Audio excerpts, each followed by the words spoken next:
Assalamualaikum warahmatullahi wabarakatuh. Alhamdulillahi rabbil alamin.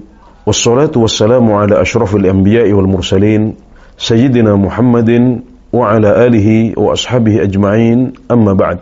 Anggota grup WhatsApp Dirasah Islamiyah yang semoga senantiasa dirahmati oleh Allah subhanahu wa ta'ala, kita lanjutkan kajian kita dari kitab Matnul Ghayah wat Taqrib karya Abu Syuja' al-Asfahani rahimahullahu ta'ala.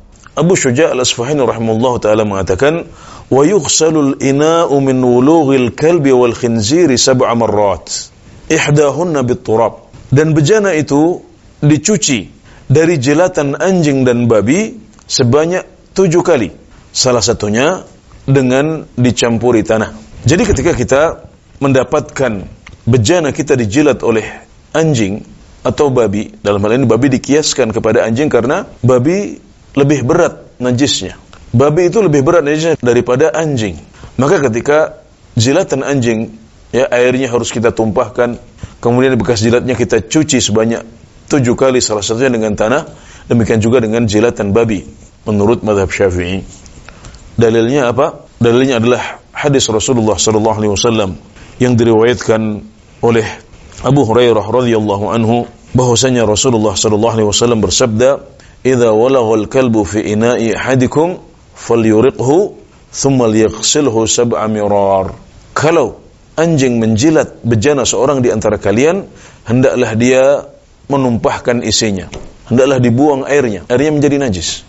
Kemudian hendaklah dia mencuci bejana itu sebanyak 7 kali.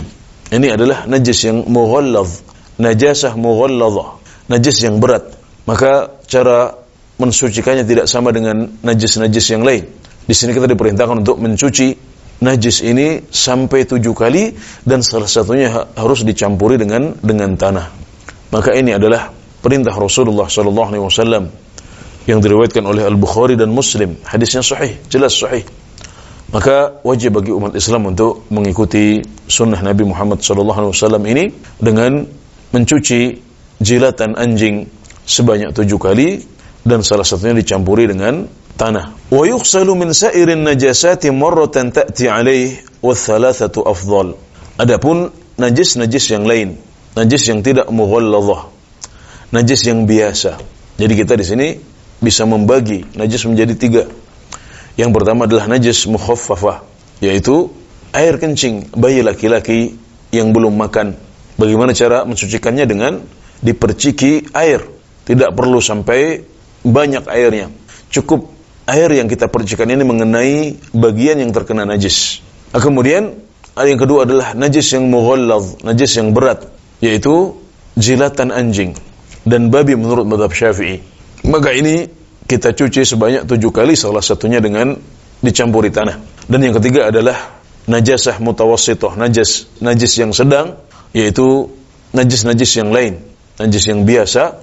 Maka ini hukumnya adalah dicuci sebanyak 1 kali, marratan ta'ti alaih, yaitu dicuci sekali dengan 1 cucian, tapi membersihkan najisnya sampai najisnya hilang semuanya. Jadi izalatun najasah, menghilangkan najis itu yang penting adalah bagaimana najisnya hilang. Adapun kalau sebagian sifatnya tidak bisa hilang, misalnya warnanya atau baunya, setelah kita berusaha untuk membersihkannya, maka tidak apa-apa. Yang penting adalah ainun najasah, ya, zat najisnya harus hilang. Kalau bisa sekali hilang dengan 1 cucian, maka itu bagus, cukup. Tapi kalau tidak, maka kita tambah lagi dengan cucian yang kedua sampai benar-benar hilang zatnya. Tapi yang wajib adalah 1 kali, yaitu 1 kali yang bisa menghilangkan najis tersebut. Wathalathatu afdal. Tapi kalau kita menambahkannya menjadi 3 kali, maka itu lebih baik, lebih afdal, lebih sempurna untuk izalatun najasah yang kita lakukan. Kemudian beliau mengatakan, wa idza takhallalatil khamratu bi nafsiha tahurat. Dan jika khamr, tua atau minuman keras itu menjadi khal, yaitu cuka. Jika khamr itu berubah menjadi cuka dengan sendirinya, maka khamr tersebut otomatis berubah menjadi suci. Wa in khullilat bi tarhi syai'in fiha lam tadhur. Adapun kalau khamr ini menjadi cuka dengan cara memasukkan sesuatu padanya, maka khamr tersebut tidak berubah menjadi suci. Jadi dalam mazhab Syafi'i, khamr atau minuman keras adalah najis. Ya, ini adalah mazhab Syafi'i. Adapun pendapat yang lain adalah yang menyebutkan bahwasanya khamr itu tidak najis. Kenapa? Karena saat khamr diharamkan secara mutlak, setelah sebelumnya dibolehkan, kemudian diharamkan dalam kondisi tertentu, ketika akhirnya khamr ini diharamkan secara mutlak, tidak boleh diminum sama sekali, maka para penduduk Madinah membuang khamr mereka.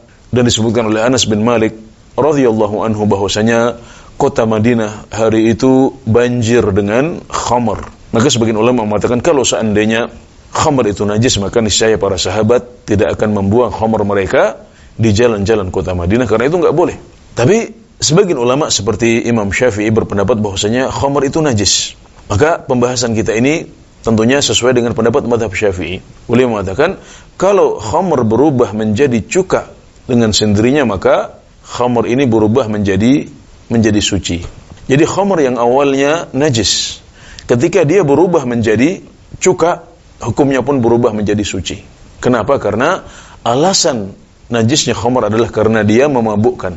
Dan ketika dia tidak memabukkan lagi dan berubah menjadi cuka yang bisa kita pakai untuk campuran makanan, campuran sup atau bakso dan semacamnya, maka dia berubah hukumnya dari najis menjadi suci.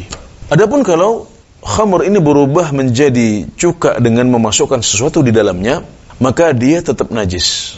Kenapa? Karena saat khamr ini najis, kemudian kita masukkan sesuatu padanya, maka barang yang masuk ini, benda yang masuk ini menjadi mutanajis, menjadi bernajis.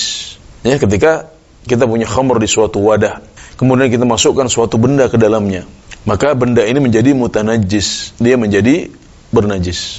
Kemudian ketika akhirnya khamr tersebut berubah menjadi suci, maka benda ini tetap najis. Benda yang masuk ke dalamnya tadi tetap najis. Inilah alasan kenapa dalam mazhab Syafi'i dikatakan kalau perubahan menjadi cuka ini karena memasukkan sesuatu, maka khamr tersebut tetap menjadi najis. Jadi saling mempengaruhi. Ketika khamr najis, ketika masih khamr dia belum berubah menjadi cuka, kemudian kita memasukkan suatu benda padanya dengan maksud merubahnya menjadi cuka, maka benda ini menjadi mutanajis, dia menjadi bernajis. Sebaliknya ketika akhirnya khamrnya, minuman kerasnya berubah menjadi cuka, maka khamr ini kembali menjadi najis. Kenapa? Karena di situ ada benda yang masih mutanajis. Barang yang tadi yang kita masukkan untuk merubah khamr menjadi cuka, dia kondisinya masih mutanajis, dia masih bernajis. Maka akhirnya dia mempengaruhi khamr yang sudah berubah menjadi cuka sehingga dia menjadi najis. Demikian penjelasannya. Ini adalah akhir pembahasan tentang izalatun najasah.